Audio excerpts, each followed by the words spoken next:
Hello, people, my people of Abby Talk Sports. I'm back again today. And by the way, thanks for always tuning in. Thanks for always watching my videos. For the ones that have subscribed, thank you. For those that are watching, please go ahead and subscribe. Give me a thumbs up. Like my videos. Share it amongst your friends. This is your Niger, Atlanta, London boy. 3 in 1, right? I didn't have Manchester because it was London, Manchester, Niger, then Atlanta. Anyway, let's move to the video today. Let's not waste time. Today, I want to have a review on the Arsenal transfer this summer, 25-26 season. Yep, let's get into the video. Yep, so yeah, I'd say it's been a very productive summer transfer for Arsenal. It was obvious that Arsenal lacked quality and depth last season. I mean, they finished they finished second 3 times in a row now, okay? And so it was just normal, it was just smart to go to the market and buy the players. By the way, buy the right players in. I think that's the most important thing, right? Not buy a left back when you need a midfielder, right? Not buy a right back when you need a striker. And that's been the case for Arsenal over years. Even since the Arsene Wenger days, you know, it's been like that all through. But this season, the Kroenkes went on and said, hey, we are going to back the manager. And there was this rumor of, Arsenal had like 300 million to spend. And so later it came up to Arsenal had to spend 200 million after sales. And so many things going back and forth. But we, as Arsenal fans, as I am, we were just waiting and seeing what was going to happen. Last season, we knew that Neto was leaving. We needed another goalkeeper. I would prefer an experienced goalkeeper. That was what I thought I was going to have. We thought that we needed another standard back that would be like a backup to Saliba. And that was, the missing piece in that team that we thought about. I mean, at first we were thinking maybe Kiwior could go. But after Kiwior had that good Champions League games, we just thought, this is a good backup for Gabriel. And let's be honest, when Gabriel got injured, it was the better of the defenders. It was better than Saliba at that time.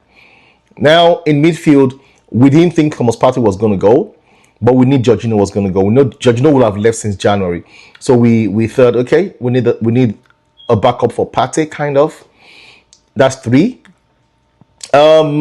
We thought we needed like a backup for Odegaard as well, even though we had Ethan Nwaneri, and everybody was thinking maybe Ethan will be deployed as as a right winger, back up to Saka, then we'll bring in another number 10, which was 4, right? We thought that was good.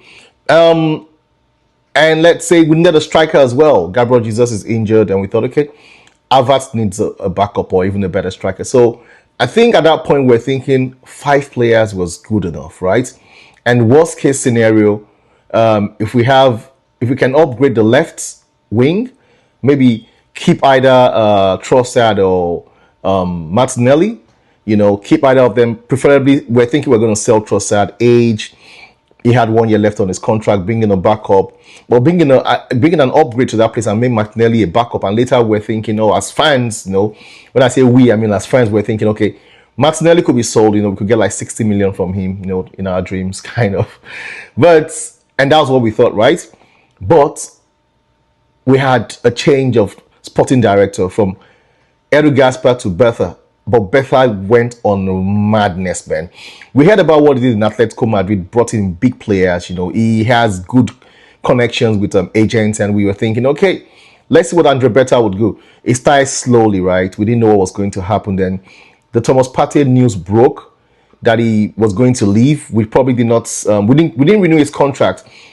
As fans, we were mad, but we just heard about the allegations against him, right? So Arsenal probably thought, for the name of the club, for the reputation, let's let him go. I still think that we miss Partey till today. But now let's fast forward to what we got as fans, right?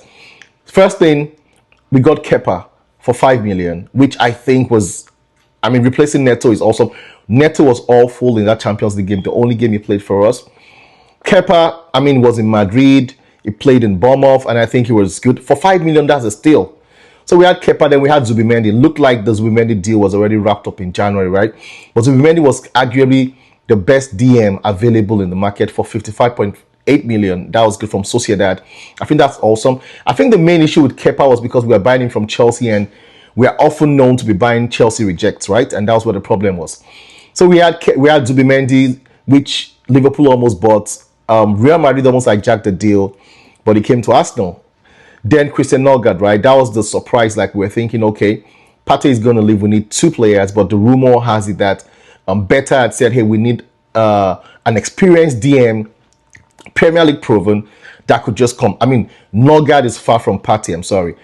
Norgard might be the best DM, just in that role, that profile.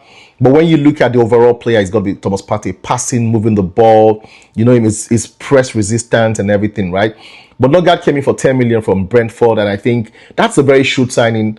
Now, the difference now is Norgard replaces Jorginho and Zubimendi replaces Partey, which is a decent midfield, which is what we will take. Then we had the Mosquera deal, which we thought we needed, but Mosquera deal was too shrewd because that guy is so good. We saw him against Liverpool and he came in for Saliba. We didn't know Saliba was missing. I'm not saying he's as good as Saliba. I'm just saying for 21 years old, we got him for 13.1 million from Valencia. I think that deal was just so good because arguably that's kind of guy you buy for like 40, 50 million. I mean, you can see Helsing that went from Bournemouth to Real Madrid, what he went for like 50 million, right? Mosquera 13.1 million. Then of course, Gyökeres deal, that was the craziest deal. Dragged with Sporting. He had to reduce his bonuses. The agent had to cut down money. Everything went crazy, right? But we needed a striker. And we went for a striker in Gyökeres. 55.5 million from Sporting, of course, plus add-ons, right? I still think that's a very good deal if you see what other strikers are going for, AKTK and the rest of them. And you can argue with all you want. I just think that Gyökeres will come good, is adapting to the team, or the team is adapting to him. And he already has 2 goals in 3 games. That's not a bad record for a guy that just came to the Premier League. And I'm saying again, I don't mind if he doesn't score against the big teams, as long as he scores against the small teams. Score against 14 teams, I'm happy. Score back-to-back against 14 teams, 20 goals, boom, I'm good. Let Saka, Eze, Havertz, the rest of them, Gabriel Magal, let them score against the big teams. Okay, let Gyökeres just do against small teams and win us the league. Then, of course, we had the Ebere Chieze deal, that deal went on in like 2 hours from Crystal Palace for 60 million plus add-ons. That elevates Arsenal, right?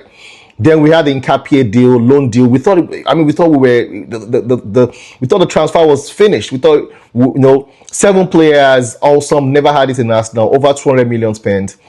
Then there was a Kiwior that wanted to, I think he was one that probably wanted to leave, is at that age where he needs to be playing regularly, and then he had to go to, of course, Porto.